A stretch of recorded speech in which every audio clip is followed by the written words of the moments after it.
রকমের কায়দা হয়ে যায় সেটা আলাদা আলোচনা আছে। বাকি নবীদের স্বপ্ন নিয়ে 8 জিলহজ একই স্বপ্ন, 9 জিলহজ একই স্বপ্ন দেখানো হলো।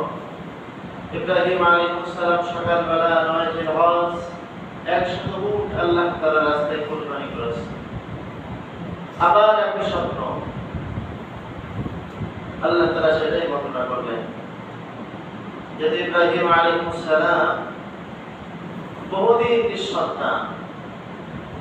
সন্তান যদি হয় না, আল্লাহ তাআলা কাছে রওনা জারি করেন, কান্নাকাটি করেন, এভাবে 120 বছর পার হয়ে গেছে। আল্লাহ তাআলা ঘোষণা করলেন, ফাবাশশারনাহু বিগুলামিন হালিম, আমি আপনাকে নেক সন্তানের সুসংবাদ দিলাম। হাজেরার বয়স তখন 99 বছর।